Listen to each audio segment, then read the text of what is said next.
Our industry is handicapped by the fact that barely anyone owns their own tech stack. So I guess it's kind of our job as a third-party supplier to bring the innovation.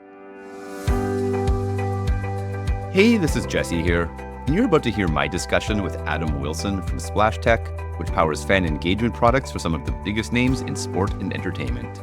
Recorded in person at the Optimove stand at the SBC Summit in Lisbon, Adam and I take a trip down memory lane from his time building his first startup, Bookie, which became known as the Tinder for sports betting.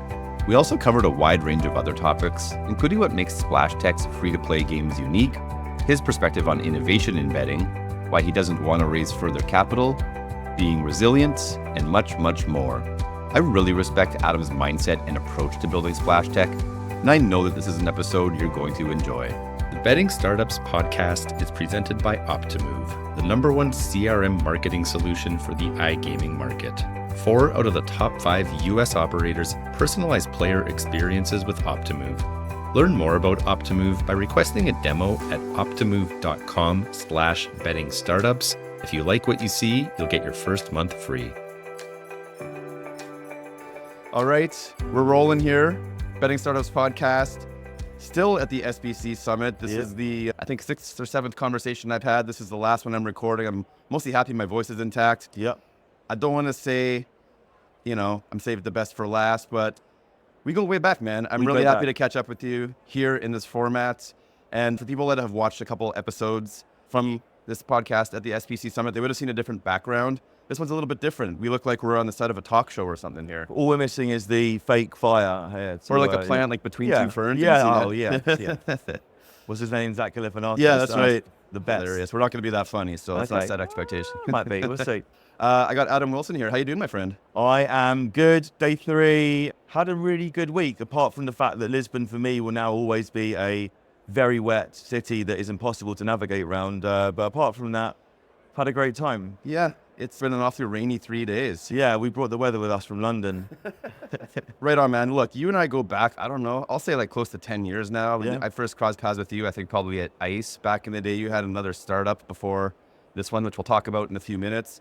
Why don't we start there and rewind the tape a little bit? Actually, maybe let's just have you introduce yourself first. Yeah, okay. So Give the audience a bit of Adam in a nutshell. You know who I am. I've been in the industry since 2007. My first job was as a 20-year-old intern at B-Win Party, was then Party Poker. Yeah. I knew someone in the industry, got me some work experience, did a summer there, graduated, and then I moved over to Israel to work for 888 for a couple of years as a 23-year-old, I think. Started in the poker product team, poker being the darling of the industry then. At the time. Yeah. Maybe making a comeback now, I'm not sure. I did 3 months in the poker product team, and they were like, you know some bits about poker, but not as much as you told us you did, but you're pretty good at selling stuff. So we think you'll be a good affiliate account manager. So I moved into the affiliate team, had an amazing time for 2 years there.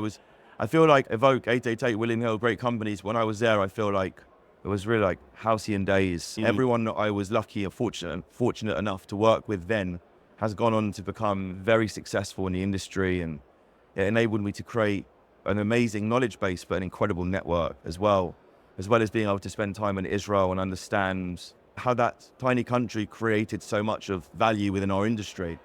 Ended up moving back to the UK, worked for a company called Initial Rewards.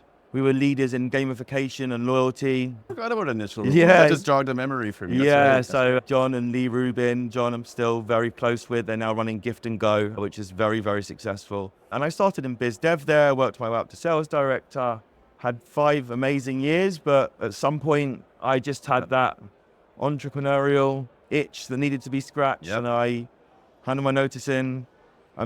I had no idea what I wanted to do other than I wanted to run my own business, which isn't a great place to start from for those budding entrepreneurs listening. So I did manage to find a couple of contract gigs. One of them was a BI platform. One of them was outside of the industry. They were 2 days a week. Had a day to myself every Friday to try and figure out what was going on.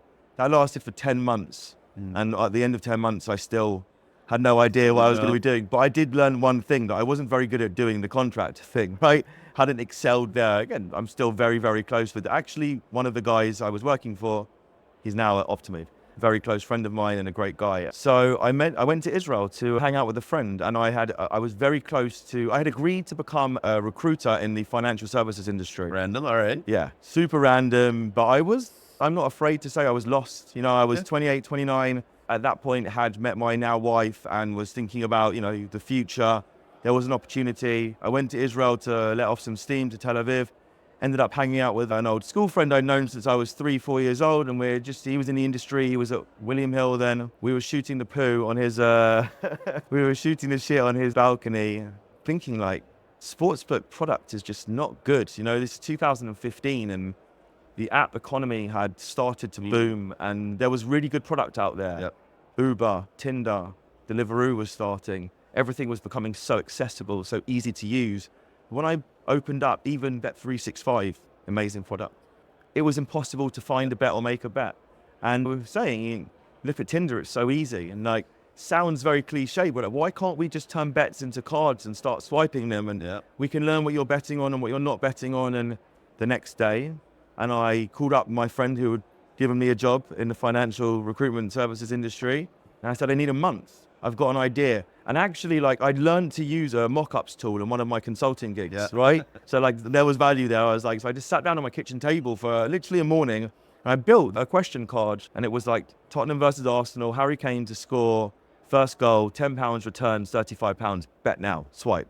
So I sent it to my friend I've been talking to, Adam Calmo. Said, is this what we're thinking? He's like, yeah, that's it. And I called up someone that I trust in the industry. I said, I've got this idea. What do you think? He said, it's good. And he basically said, he never said anything I thought was good before. He's like, it's good. And that was the end of the conversation. Yeah. One thing led to another. And suddenly I'm calling my friend. I'm like, I'm not going to come and work for you anymore. Like, something's happened and I've got to follow this. I have to see where this is going. So we had to name the baby. Then the baby, there were a lot of terrible names. The baby was named Bookie. It's like, wow, that's a cool name. It wasn't my idea. It was Adam's idea. That's a really cool name. And then it's like, okay, well, I mean, I've worked for 8 or 9 years in business, but I actually have no idea how business works. What do we need to do? So, you know, go and meet a friend who's a lawyer. Well, this is what you need to go and do. You need to get all of your documents set up. You need to form a business. You need to have your shareholders agreement. You need some money as well. You need to go and raise some funds. And that's the business side of it. But then, you know, okay, well, what do we need to do if we want to launch a sports book? Like, okay, well, let me go and figure out how this industry works from that side. Because I've been on the supplier side with loyalty, but I didn't really understand that ecosystem. So, okay, well, let's Google sportsbook suppliers. Like, literally that we were learning on the fly. Content and the SBCs of the world didn't really exist back then. It wasn't. It was like ICE, and that was about it. It was ICE, was maybe Olympia at that point, and I didn't really know what I was doing. So like, it was just a learning curve. Okay, well, we found 3 platforms. We want to build the front end ourselves. Yep. Can you enable us to do that? No. Like literally every door liked the idea. Some of them liked it, some of them didn't. Some of them wanted to see where it would go, but only one company enabled us to build our own front end on top of their platform. And it was a marriage of convenience, because they were kind of looking for ways to communicate how flexible their platform were, and we were looking for anyone that would take us. So we found the sportsbook supplier, and then, no, I'm not technical.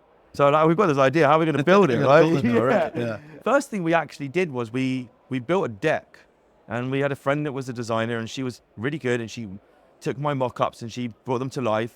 And then we used that deck to go and raise money, and understanding the fundraising ecosystem in the UK is actually, there are some really beneficial, like tax efficient fundraising schemes that I'm sure you've talked about on your podcast with people before. But if you qualify, which our business did, it makes it very easy for you to go and raise seed money up to £150,000 then. And we had to start thinking about how we were going to go and do that. And the deck really helped us there, because seeing is kind of believing. So pictures worth 1,000 words, right? Yeah, exactly. And we probably, you had 100 conversations, and 5 of them said, yeah. And everyone who thinks a home run is not, and everyone that you think has gone terribly goes really well. And all of these parts are moving at the same time. And I'm not saying what we did was special, but I'm just saying, like, it's overwhelming. Yeah. And you can't really stop and think about it, because otherwise you would never sleep and you would just melt. So we raised the money, we found a platform supplier, we found a CTO. He stopped answering after a month. We found another CTO. The CTO we found is quite a nice story. So we were basically at the end of our tether looking for technical support. And I was based in London and Adam was in Israel. and someone had recommended we go to a boot camp and they might build our product as a prototype. I thought, that's quite a nice idea. So I went to this boot camp in Bethnal Green, and it was, I don't know if woke was a word then, but if it was, they would have been like, woke boot camp. And I was like, what's that mean? Like, I know what woke means. And they the were reference, like, what do you mean? they wanted charitable causes. They I were, see. oh, you're social justice warriors. That's fine. You know, I'm not judging people for their social beliefs, but I didn't think they would be that enthusiastic about a guy coming with a betting idea. Got it. Right? So I was like, oh my gosh, what am I walking into here? I went on my own and I did the pitch in front of 40 of these students. We're talking like all of the best brains from Oxford, Cambridge, LSE, students that just wanted to be engineers and learn fast, and they were so intelligent. And I did the pitch and I left, and I had no idea how well it went or how badly it went. And the guy that was running the boot camp, who was like the top mentor, called me 3 hours later. He's like, listen, me and my partner, we want to leave the boot camp. We want to build this for you. I have goosebumps now thinking about it, because I was like, so the last thing I expected, I thought it was going to be like, listen, like, it's not really our cup of tea. Yeah. Didn't even expect him to call. But they ended up building the first version of Bookie for us. And that didn't, you know, that was, again, like, it didn't go particularly well. And then we ended up finding some really talented developers in Israel and opened up an office there. And that was Bookie, and it got up and running. And it was, you know, I'll never forget the feeling of waking up in the morning after putting our first ad out. The first advert was me holding the phone, swiping a bet, and Adam filming it over my shoulder on his phone. Facebook was slightly more lenient then in terms of what they allowed people to run, less rules and restrictions and automations. And we went to sleep, we woke up, we had people betting on our products. And it's like, wow, damn, that's so cool. Yeah, moment. It was a really, really big moment. And that was like, you know, you think back in little like important moments in your life, and that was a good feeling, and there was slight validation there. But then that was the start of the journey, really. The end of the journey was we ended up migrating. I'm not going to name names because there's no value in that. We ended up migrating to a platform, and they ended up having their license revoked, and that was it. Yeah. And the product was shut down. How long was it live for? It was live for 3.5 years. Yeah. We were live on the new platform for 6 months. You know, you guys really, for those that weren't around in the industry at that time, like, you guys really built a name for yourselves. You were the Tinder for betting. Like, that was your strap line, your tagline. Yeah. And it was catchy. It was a good hook. And user experience, the product was exactly as advertised. As you said, it's like the swipe interaction. How did that resonate with customers at that time? Like, was it perceived as being like a useful alternative to the, you know, we'll use Bet365 as the example you mentioned. Yeah. Was it a useful alternative to that more traditional way of presenting markets? Or was it perceived as being kind of cute, kind of gimmicky, but maybe not necessarily the way people would use or interact with betting products over the long run? So we did every single day between 4 o'clock and 8 o'clock. Me and Adam, when he moved back to London, we got on the phones and we called up every customer. And we asked them questions. We're like, there's only one way we're going to figure out if this is resonating or not, or is it cute? Is it a gimmick? Is it going to work? Eventually, at some point, we understood after the fact, that it was a really nice feature. And you look at what Underdog have released as a feature which they could afford to do, but it was a feature within a much broader product suite that's really good for acquisition purposes. It's really good for very, very casual bettors, but a very significant portion of your user base is going to know exactly what they want to bet on. And if you don't make it easy enough for them to do that, then you're not going to survive. And the reality is that whilst there was a very strong reason why the business had to close its doors, I think with hindsight and true honesty, I don't think we would have survived in the same guise. We would have had to have evolved. Yeah. Whether that evolution was us becoming part of a company as their feature suite or going into B2B or whatever it was, we didn't get a chance to find that out. But I think it's probably, it was a very nice, cute feature, but this is not enough for us to have a robust sports book. Yeah.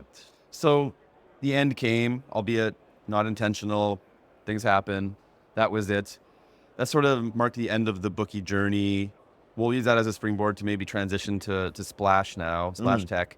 But there was probably a period of time in between Bookie and the end of that journey and the start of the Splash Tech journey. What were you up to in those in-between periods? And like, what was your headspace with respect to your journey as an entrepreneur? Did you at that time have the mindset of like, hey, I want to get right back on the horse and start something else? Did you give you some time to decompress? Like, what were you up to in those in-between periods? Yeah, I didn't take any time at all, literally. I was just, and I don't know why. I often think about why didn't I just go and get a job? But I immediately got back on the horse and had this idea for which became Splash Tech. And it started slightly different to what it is now. Very different, actually. I think what drove me to continue on the entrepreneurial journey was kind of just like, well, I'm just not going to stop. I didn't like, it was when COVID happened as well. So like, there were much bigger problems going on in the world at that time. And I also had some like, family stuff. Like me and my wife had something tough we were going through at the same time. And it was just like, well, shit happens. Let's just crack on now. I had an idea. It was around the time of ICE. ICE is a good time when everyone's in town. Yep. Let's go and see if I can make something happen. So I didn't really stop at any point and think. Definitely didn't like feel sorry for myself. I mean, there was shame, obviously, you feel in failure and, your mate's going to take the piss out of you. And like, I was worried when like there was a press release, like Bookie has to close its doors. Like what are people going to think? So we kind of tried to get ahead of that. And then I realized like, no one really gives a shit about that stuff. I know that now and with 2020 vision, sure. But back then I didn't. So had an idea. PASPA had been repealed 8 months earlier. The US was smoking hot. Money was flying into the ecosystem. And I wanted to basically turn the idea of what Bookie was into a free-to-play product and become an affiliate in the US. Found an investor that believed in that vision. And then live sport stopped globally. So that wasn't possible to do. So like, was scrambling like crazy, working from home, had a team, trying to keep everyone engaged. Didn't really know what to do. Ended up like finding online FIFA tournaments to like run free-to-play content for, just like trying to raise money for things, just doing anything to try and just keep going, keep building, see what we can do, get through this. And what we were really, really good at Bookie, and a lot of the same team transition, we were really good at building product. We were really good at executing on product. We really understood how to build product, and particularly native product. So we started with native apps. And at the end of when the world started to come back on, not online, live, and sport returned, we'd built this free-to-play app called Swipe, and we were running predictor content through it. And it was really good. It looked really good. It felt really good. I look back at the screens quite regularly and think, oh my God, that looks so bad, right? Like product evolves. So even though like we look at this industry, where's the innovation coming from? Like actually like iterative innovation happens so regularly that products do change. It's like evolution. You look at it in a vacuum and nothing's changing. Actually, it moves a lot. And we've become really good at building product. And we built this platform. Like we entertained a lot of conversation with Bookie. Like, can we have a license of it? Can we have a skin of it? And we just hadn't built it for B2B. Didn't cross our minds. Yeah. But we did think about Swipe in that respect when we built it. Let's make sure that we can license this out if we ever want to. So we signed our first B2B deal, and it was literally, I cannot tell you, it was like, if we don't do this deal, then another one bites the dust. Yeah, and I'll be a third-time entrepreneur, but not a successful one. So we signed our first B2B deal. I think we had about a month runway, not even. Launched it.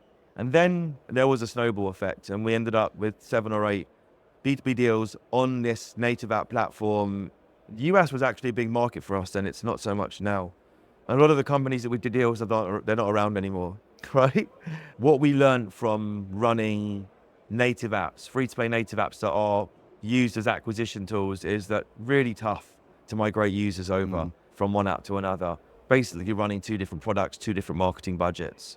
We enable all the tools to enable the conversion, but it was always an uphill battle. And then I kind of understood that if we wanted to be successful as a free-to-play provider in the industry, and free-to-play providers should be driving user behavior, and those user behaviors should be acquisition, retention, some other benefits, sponsorship, activation, things like that. But if we really want to do that, it sounds obvious now, but it wasn't obvious to me then, is we have to be integrated into the partner platforms.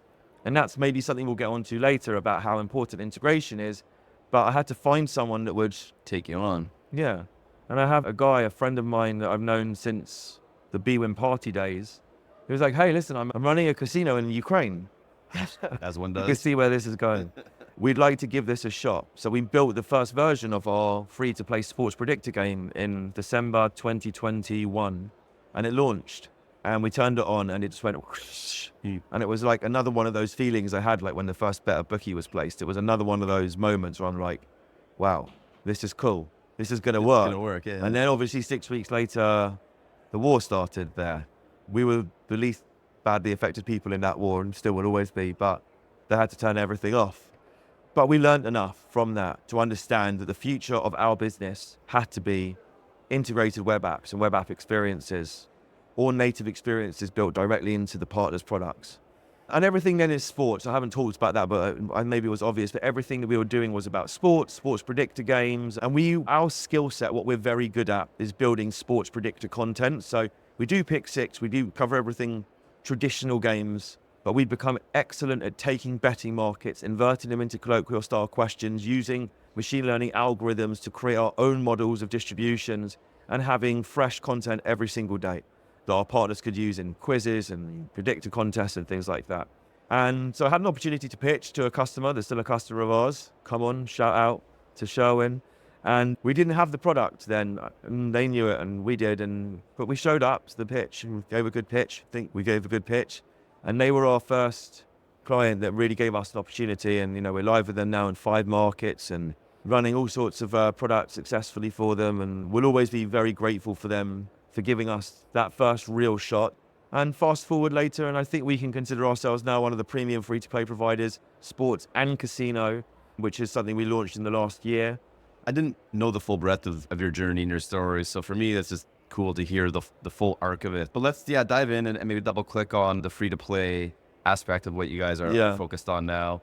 As you rightly just said, you are one of the leading free-to-play providers. There's a few others out there, but free-to-play as a vertical, how much upside growth potential is there still there? Like, it's not a secret anymore that free-to-play is highly effective for acquisition, obviously for retention. You start layering in a lot of the smart stuff you guys are doing with machine learning and all the smart stuff. I can't even speak to you because I'm not smart enough to speak to it. But, it's a very effective tool, I guess.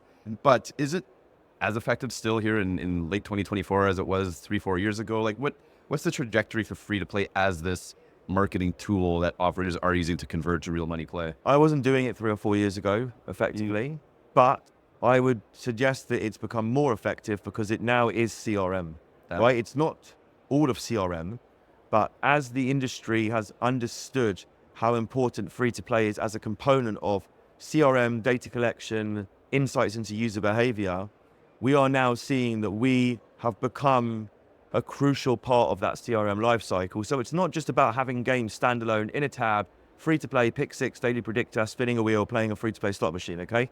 It's activating those experiences based on user behavior in real time. And we're on the Optimove stand now, and we are part of the Optimove CRM ecosystem.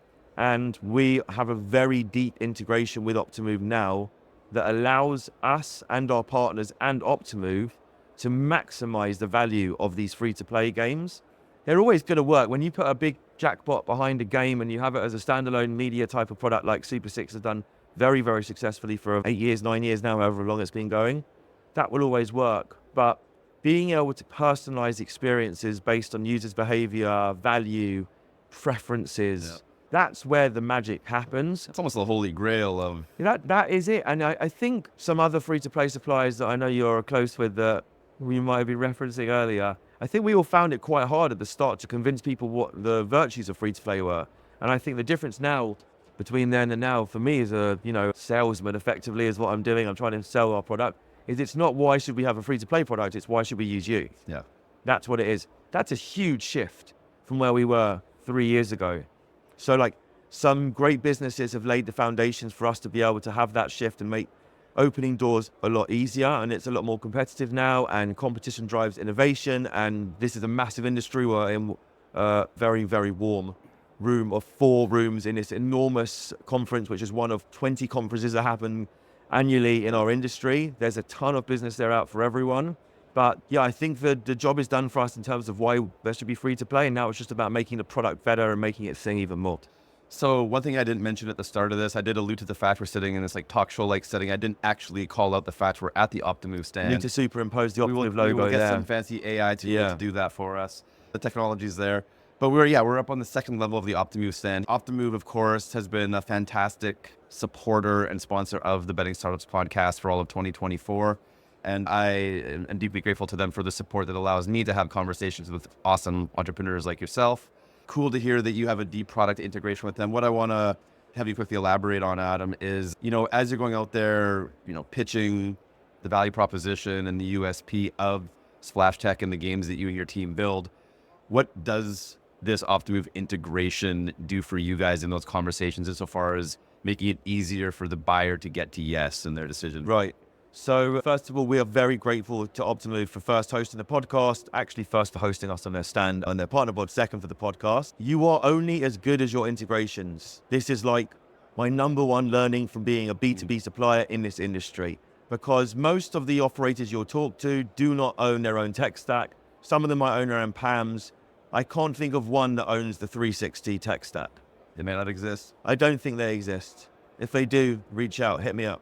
So that means when you pitch businesses, you need to know, you need to have domain knowledge is so important in this industry. I guess any industry. And when you go into a conversation with a lead, you need to know who their suppliers are. And it's not just who's their casino, sportsbook, PAM, it's also CRM.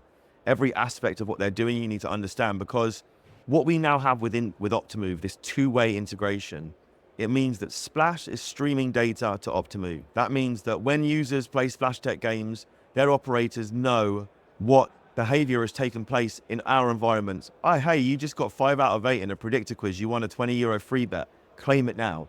You haven't played a Splash game for 3 days. Why not? Did you know there's a 25K bonus you can win? Play now. We can see that you love playing the basketball games. Maybe you're interested in a basketball bet.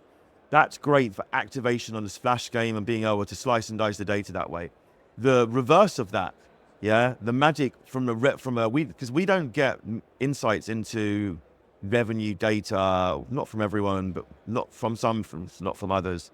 The magic from Optimove is they can stream anonymously, obviously, and we're not interested in who a user is. Yeah. They can stream that data to us, and they can tell us a particular user has had a bad day in a casino. In real time, we can then stimulate a game experience that pops up. Play this Splash Tech game, 25 euro bonus is waiting for you. Pick a chest, spin a wheel, spin a slot, whatever that game experience is. It's so much more exciting when you win something than when you're given something, right? Yeah. So that's the magic of what we do now. From being able to go into one of however many clients Optimove have, a lot, there's a huge amount of gravitas being attached to the Rolls Royce of CRM in our industry. So that, for starters, is something which we're incredibly grateful for. But like I said at the top of this segment, you're only as good as your integrations. So if I can tell a lead that we're already integrated with Optimove, we are fortunate enough to now have integrations with Optimove, Out and Our Sportsbook, Canby Sportsbook, Bragg, Gig. I'm going to not list someone, I'm not offending anyone here, but we're very integrated, and that was a mission that we made over the last 18 months. That means that more or less anyone who wants to work with us can in some way, shape or form. And we very much hope they will. Yeah. Let's talk about the capital side of all this. You mentioned a little while ago, you got some backing at the start of the journey here. Where are you guys at now from a traction perspective? Are you sort of self-sufficient now and in charge of your own destiny? Are you looking to potentially raise more money? How are you looking to fuel the next stage of growth for Splash Tech? Yeah, so we raised right at the start. We didn't raise again until about 2 years later, a very small amount. I mean, again, I'm a little bit too honest when it comes to these types of conversations. But I woke up one day and I thought, oh my God, I'm not going to be able to pay my staff this month. And that really is all that you care about, right? You don't want to let your people down. They believe in you, they trust you, they're with you. And I made a few phone calls and managed to secure some funding that got us through that tough period. We have a very small cap table. We have a very industry-focused cap table. They're great investors, very hands-off, which is nice. Yep. And we haven't raised again, and we're now profitable, self-sufficient, and we won't raise again. I mean, we have no intentions of raising again. It's a very different journey to what I had at Bookie. The part I missed out about Bookie was that we were always raising. Yeah. Always looking over my shoulder every time when I took a strategic decision. I really wanted to build something that was sustainable. I didn't want to constantly be raising money. Everyone that listens to this has probably been raising money or has raised money or wants to know how to raise money. And you know how exhausting it is. You knock on 100 doors and most of them aren't open, and your conversion rates are very low. I hope they're not, but they normally are. So I took the decision. I just didn't want to go down that road with this. I want to get to profitability as quickly as possible. We had our first profitable year last year. We'll have another profitable year this year. Everything we do, we invest into the business. We've built some new product this year that we've reinvested into the business. We now have a jackpots engine, real money jackpots engine. We're very close to being granted one of the bigger licenses in the industry. We have an SGA license, Sweden already. So we're moving into real money space as well. Still from an engagement perspective, still from a B2B perspective, but I think there's a lot of growth potential there. I'm really excited about it, but still not ever going to be focused on raising money. It's just, I just didn't enjoy it particularly. And I love building products. And that's kind of where I've always been focused on. So let's talk about product for a second, because, you know, the through line in your journey for me is you're definitely one of the leading, for me, product minds. So people I talk to, you're always thinking about new approaches. Bookie's a great case study in that. And I know you brought a lot of those same principles and great ideas of yours into the games you produce at Splash. Given that backdrop, what's your just broad views on how we're doing at the industry level with respect to innovation? Where are we at? We could always be doing better, but like the word innovation is thrown around so much. You walk around this floor. It's boring. It's boring. It's really boring. It's What is thrown around. innovation? It's been watered down, but like what's your pulse on it? Like, I mentioned it briefly, but like iterative innovation is fine. Everyone wants the next in-play or bet builder, right? Yeah. And they'll look at it and say, well, bet builder plus or same game parlay plus or power parlay plus. You know, that's not real innovation because you're just making a product that was innovative slightly better. I don't view it in that way. Like, I view it in a way that if you're incrementally innovating, that is innovation. Our industry is handicapped by the fact that barely anyone owns their own tech stack. So you don't have that kind of Google 20% rule where businesses are allowed, where employees are allowed to spend 20% of their time innovating. We're not afforded the R&D time or budgets to try and innovate. And even if you do, you're normally reliant on a third party to try and do that for you. So I guess it's kind of our job as the third party supplier to bring the innovation and look at us to know, not us, but look at third parties in general. We are, you know, you're often chasing your tail in terms of getting clients live, servicing current clients, trying to make things, keep the ship steady. I don't think people would look at sports betting as or gambling as the poster boys of innovation, but we've had some, you know, like streaming, for example. Yeah. It's not brand new because video games, whatever, we've been doing it for a long time, but it is something that's very successful. A product needs to be successful for it to be innovative, right? So you'll see hundreds of new things brought out, but you only hear about the very few that are actually successful. So every year there's something new. But yeah, it's a boring word, but I don't think this is a really, really lame answer. I don't think we're good at innovation, but I also don't think that people view innovation in the right way, and that it needs to be taken from like a 30,000 foot view as opposed to like magnifying glass anything that's happening. Yeah, to put what you said, I think in different terminology, maybe to Americanize it a little bit, using a baseball reference, like rather than swinging for a home run, there's nothing wrong with hitting singles or doubles. I can't think of a soccer, football metaphor for that, but that's exactly right. Cool. Exactly. What keeps you going? Like, what keeps pushing you forward? What keeps you energized? I mean, it's a grind. Even though you're profitable, you kind of get the monkey off your back, so to speak. That helps. But, you know, you still got to wake up every morning. You got to galvanize the team. You got to keep pushing forward. You got to keep your partners happy. Still a grind. And life's busy. There's other obligations outside of business. What keeps you going, 10 plus years later since you embarked on your entrepreneurial journey? You know, like I was very nervous doing this podcast. I get very nervous before every single sales call. I get nervous before every time I have to stand up in front of my team, right? I don't feel like I deserve to be here. This isn't like imposter syndrome, and it's definitely not like a feel sorry for me moment, but like, this is just, I guess I feel just an obligation. Like, I have to go out there. This is the path I chose. I want to be successful, but I don't judge success in how many millions I have in the bank, which is zero.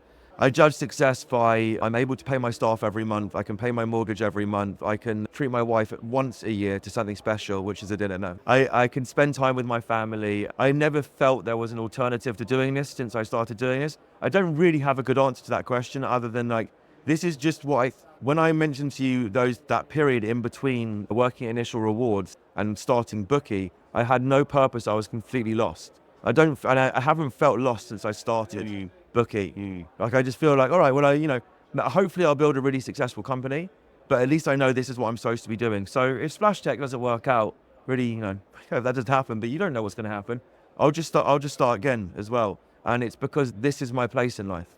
Love it, man. I get that from you. I feel that from you. If you called me next week and said, hey, Jesse, I went and got a job working 9 to 5, I wouldn't believe it. I'd call bullshit. Yeah. Anything else you want to talk about before we get out of here today? No, man. We've known each other for a long time. I think we first met in the Penny days and you were an Oval back there. Yes, I've seen you grow this into a very successful business, and I think it's very admirable, and I'm kind of envious of you being able to talk to startups all day, every day. Like, I absolutely love that part of our world, but when you're running one, it's much harder to be focused on them. So I think you've done an amazing job getting this. Thank you for having me. Cut. No, that's it. I'm going to give one final shout out to our sponsors, Optimove, Yes. for having us at their Thank you. beautiful stand, by the way. Yeah. I should have come here earlier. It's a little warm, but that's not Optimove's fault. No. They don't control the temperature in here. And really, rooting for your continued success, man. Love the journey you're on and look forward to continuing to follow the story. So Thank you, sir. thanks for making the time for me Appreciate today. Cool.